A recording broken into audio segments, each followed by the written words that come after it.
Yeah, last time we spoke with you, Stephen, I think we got on a little bit of a tangent towards the end, and we thought this is an amazing topic we need to delve deeper into, which is rent vesting. I myself have a number of clients that they constantly ask me that question, like, well, do we invest first, or do we go for that, that owner-occupier dream, but it's not our forever home? And there's a really good sort of examples that I try to help people with, and Stephen himself has definitely helped a lot of people through this journey in their finances. So yeah, it'd be good to get you on board and pick your brains about it, mate. So just can you explain a little bit to people about what rent vesting actually is? Yeah, sure. So like you said, it's when you're looking to buy, let's say, your first property, and if you're rent vesting, it means that instead of living in that first property, you're actually going to rent it out and make some income. And there's decisions around why people do that. Obviously, our culture is not that, and we've been brought up to save up for the family home and get the white picket fence and the pets and the whole thing. That's what the dream is, I suppose, we're sold as a youngster, and most of our parents would have gone down that route, especially if the parents are 50, 60, 70, they would have done that.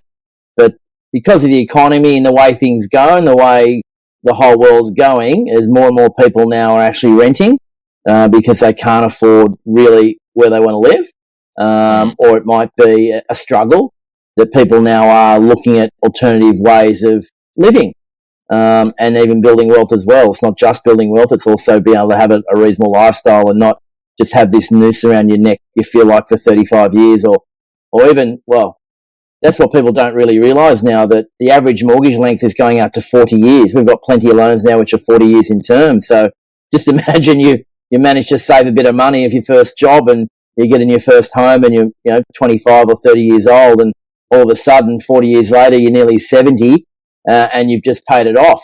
And that's the reality for some people, that their whole life, statistically in Australia now, that there's about nearly 35% of people have a mortgage in their home in retirement, which is horrendous. And that's why the government continues to try and push our retirement age further and further out, because people just aren't even paying off their home before they retire.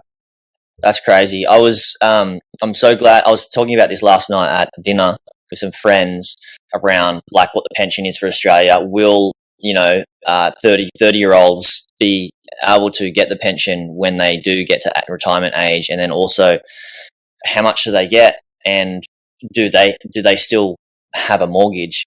And you mentioning a couple of things there, Stephen, put in a very amazing way, in terms of like it's a part of our culture and part of like what we are sort of fed to believe, that owning a home is like a dream, and we should all have a dream home one day, or get ready to get a dream home and then get put into what we call a mortgage. And if you look up the definition of what mortgage actually is in the dictionary, it's quite morbid. I did this many years ago when I was like, do I want to settle down? Do I want to get a mortgage and all that sort of stuff? And looking like, is this actually what I think it is? And yeah, it's a part of our, who knows why we're conditioned this way, or I've got an idea, mate. Yeah. I think the banks might have an agenda, but it is an interesting one, and this is why we have this education here. Is sort of like you said, Stephen, before we opened it up last time we chatted on the pod, is like you got so much data around it. But I think one of the key components is us understanding and creating our own vision and our own goals based on what we feel is right for us, not based on what society has sort of touted in movies and content and what has been led to believe the dream.